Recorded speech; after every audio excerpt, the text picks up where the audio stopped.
Bandeko babolingo mbote na bino baibo mesana kolanda chaîne na biso ya www.zoomel1000.com. Lelo tozali na esengo mpona kopresente bino ba émission na bino oyo bomesana kozela. Ngai papa Roger Babo lelo na kopresente bino ba émission oyo bomesana kozela mokolo na mokolo mpona kotalisa na bana ya Congo eloko nini oyo tobombeli bango. Mama Rosalie Lokosu nazwi responsabilité monene na chaîne ya www.zoomel1000.com mpona kotalisa na bapeple congolais vérité to bosolo oyo nini esengeli na biso bana ya mboka toyeba esika oyo bato bazali kokangela bato misu to bazali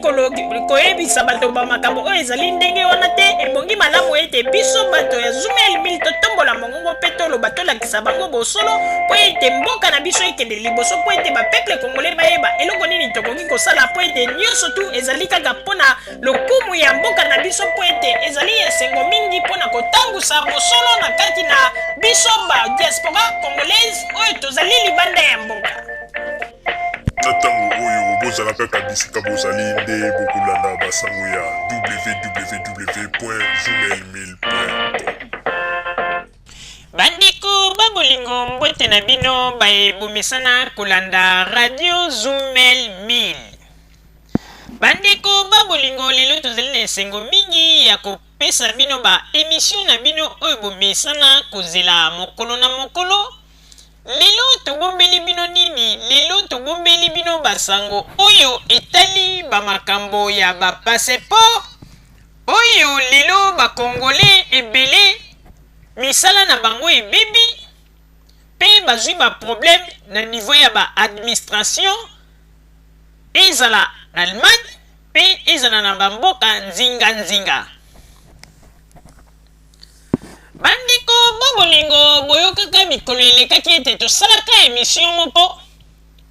oyo mpona koloba ndenge nini passeport na ambassade ya Congo RDC na Berlin ndenge nini passeport ezali koumela pe ezali kosala bamwa ebele pe bato bazali kozwa solution te ntango nyonso bazali koyebisa bato ete soki okoki kosala entrade to demande na yo bakoyebisa yo balobi ete passeport ekosala 3 mois. Yo mpe na confiance wana ntango okei ozongi esika osalaki bademande na yo na babiro oyebisi bato ete kimia mpo ete na 3 mois passeport na ngai ekoya mpe makambo nyonso tu ekozala en ordre. Bino moko boyebi ba Allemand ndenge bazalaka ntango yo si obimisi mopepe ya maloba na yo bango bazwi kaka bonne note. Tango 3 mois ekokoka bamoni ozongeli lisusu bato wana mpe okei koloba ete non ndenge ezali wana passeport eye te mais olobi passeport eye te mpo ete na ambassade balobi bapasseport ekomi te raison valable eyebanaka te. Baalema bazali kozwa kaka bonne note. Okomona na bato yango ntango balobaki ete passeport dans 3 mois après balobi nazela lisusu dans 1 mois après balobi nazela lisusu dans 1 mois. Bandeko kaka na dans 1 mois na baza kopesa dans 1 mois moto akomi te na ba 8 mois. Bandeko babolingo na banzi ete mikolo elekaki bato mosusu balobaki ete bino bozali kaka wana mpona kolobelaka bamakambo oyo ya gouvernement kotala kaka makambo ya gouvernement mpe kolobela bamakambo nini ezali koleka na mboka kote positif ya gouvernement mais kote négatif bolobaka te. Bandeko babolingo ifo koyeba yango bien ke radio Zoomel 1000 ezali radio oyo tolobelaka bamakambo nyonso ezala tomoni mabe tokoloba ezala tomoni malamu tokoloba mais lokola bino bokanisaka ete lokola tolobelaka totalisaka bolamu nini ezali kosalama mingi na mboka nde bomonaka ete biso tokipaka bamakambo oyo etali ya mabe oyo ezali koleka na mboka te. Bandeko tango bato bayaki mbala liboso bayaki kosolicite biso mpona makambo na bango ya bapasseport na banzi ete radio Zumel 1000 etombolaki mongongo mpe elobaki jusqu'à ce que toyaki entrer en contact na un responsable asalaka na ambassade na nkombo ya ndeko Patrick Liaou mpe abengaki biso kaka ndenge toyebisaki bino ete Patrick Liaou alobi ete azali kosala nyonso kobunda mpona makambo oyo etali bapasseport na bino mpe apesa bato meme banimero na ye privé oyo bamosusu babengaka ye na minuit okomona alingi alela baapel wana nyonso tu azali kose trakase mpona bapasseport ya bato wana na banzi ete tolobaka yango toyebisaka bino me bandeko ba bolingo telema bokomaka mpe ya mingi bandeko kongole mosusu bayaki kopesa biso quelques informations mpe ntango bapesi biso bainformation wana bandeko tosalaki mpe baenquête na ndenge na biso na baenquête wana tosalaki bandeko toye komona makambo ebele na kati ya makambo ebele wana bandeko toye komona ete vraiment oyo tozali koloba ezali likambo tokoki kobomba yango na se ya mesa te to na se ya mabele te il faut totombola mongongo toloba toyaki komona ete irrégularité makasi ezali na kati ya ambassade ya République démocratique du Congo na Berlin yango na tozali koloba il faut boyeba yango ete bino basali ya ambassade ya Berlin tango peuple yakomi kopesa bakonzi ya Congo confiance awa libanda ya mboka po ete bino moko boyebi ete na ebandeli peuple moko te libanda ya mboka azalaka kopesa bakonzi ya Congo confiance tango radio ya lingala facile ye kolakisa bato bamwa baverité bato bakomi kozongisa confiance malembe malembe mpe tango tokomi kotalisa bapeple kolobela bango malembe malembe bato ebele bayi kocomprendre mpe bayi komona ete makambo mingi oyo bazalaki koloba mpo na gouvernement na Congo ezalaki kaka bamanipulation ya bato mais eloko toye koremarke bandeko on dirait na ambassade ya République démocratique du Congo ezali na ba travailleur mosusu oyo l'État ayebi ete anome bango mpo basala na au service ya mboka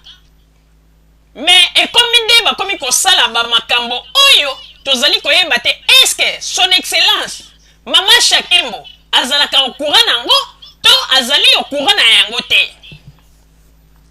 bandeko biso mpe bato ya radio Zumel 1000 tomekaki kose compatize na bandeko oyo bayaki kolela mpo na makambo na bango ya passeport tobandaki kotravaille na bango tolobi bon ndenge ezali wana na kati na molili to travailler ensemble tomeka kolandela na makambo nyonso tu bino bozali koloba soki ezali ya solo to bongo te po ete ntango biso tosololaka na ndeko Patrick Liaou mbala ya liboso asiraka ete bazali kosala nyonso mpo bapasseport ya bato eya me lelo oyo na minute ndenge ngai mama Rosalie nazali koloba boye soulèvement ya makasi ya bakongole elingi esalama mpo likambo ya pokama na bazi bamosusu bakotuna mpo na nini bandeko botala na minini ezali na bandeko mosusu oyo batindelaki biso baresi oyo bafutaka bambongo na maboko na banke te me na maboko ya monsieur Patrick Liaou baresi yango ezali ebele bapesi biso me topresente bino oyo par mesure de sécurité biso moko toyebisaki ndeko wana abomba kombo na ye oyo ezali na resi mais totieli bino wana botala resi yango wana mpona kotala baparti essentielle oyo ezali na kati ya resi wana oyo ezali kolakisa ete ya solo mpenza ndeko afutaki mbongo na ye na ambassade ya République démocratique du Congo. Bandeko ndeko oyo afuta mbongo depuis 8e mois 2010 ezalaki 400 euros mpo bazale ye na mwasi na ye esali bango lokola 400 euros. Ndeko oyo bayebisaki ete balobi passeport na ye ekosala 3 mois. Ndeko ata bino moko ezala ata bino moko bakonzi oyo bozali na Congo, passeport nini ekoki kosala 7 mois na demande osali oyo deja ke moto asala ba empreinte na ye ba makambo nyonso mpe bozwa ye bafoto. Mais tozali komona bato mosusu bazali kosalisa ba passeport kuna na Congo Kinshasa, dans une semaine aza na passeport na ye na maboko, alors que oyo ba passeport ya bato ndenge ekendeke na mallette ekendeke na courrier diplomatique oyo ke bato ya affaires étrangères ndenge tozwi ba information bango balobi ete basalaka priorité ya makasi tango ambassade nyonso to ya libanda ya mboka soki ba réceptionner ba demande ya bato pena bambongo oyo bato bafutaki. En tout cas, bazalaka na retard te mpona kosala ba passeport ya bato pe ba passeport ekende na bamboka oyo esika bato oyo bazali kozela yango. Mais eloko te kokamwa bandeko tango bato bazali kolela awa na Allemagne na bamboka nzinga basalisaki ba passeport na bango awa na ambassade ya Congo na Berlin, eloko ezali kokamwisa bandeko tozali koloba yango pe tozali kobomba te, il faut tozala clair. Bato wana malgré ba demande na bango basala bambongo oyo bafuta bato ya affaires étrangères balobi ete kuna na Congo na Kinshasa balobi ete bambongo wana ebele ya bambongo ambassade ya RDC na Berlin a réglé nanu ba situation te yango wana pe ba passeport ebele ezali bloqué pe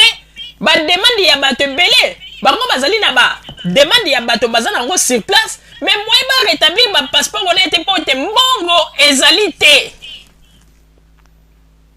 Mais tozali kokamwa ndenge nini mbongo ekoki kozala te po ete bato nyonso to bakende kosala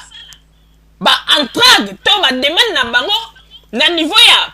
ambassade ya Allemagne awa na Berlin na République démocratique du Congo, bato nyonso bafutaka bambongo na bango na banque. Mais bato nyonso to bafutaki bambongo na bango na maboko epai ya monsieur Patrick Liaou o bozali komona ete facture yango wana ezali preuve monene bandeko tozana ba facture ebele o bato batindeli biso meto teli bino kaka wana pona kolakisa bino ete makambo oyo radio Zoomel 1000 tozali koloba ezali liseki te. Bandeko tokosenga na bato ya ambassade bozala na motema malamu po ete na minute oyo bato ebele baperdre misala na bango, bato ebele bakomi na baproblème pe na minute oyo tozali koyebisa ete mama son excellence mama Shakembo yo moto ozali kuna ozali lokola tête numéro 1 tango bato wana babandaki tozalaki na contact na bango biso tozali kokalme bango pe toyebisi bango ete non tango mosusu ezali ba retard boyeboye biso moko papa Botamba apesi ordre na bato wana alobi tala tango mosusu lokola ba monsieur Liaou ba monsieur Patrick Liaou bazali ko expliquer bino clair te bosala ba lettre botinda yango na ambassade epai ya mama son excellence mama Shakembo po ete ntango mosusu ya koyanola bino pourquoi ba passeport ezali koumela. Bandeko bato wana bakoma tozali na témoin ba lettre ekenda mama Shakembo sans réponse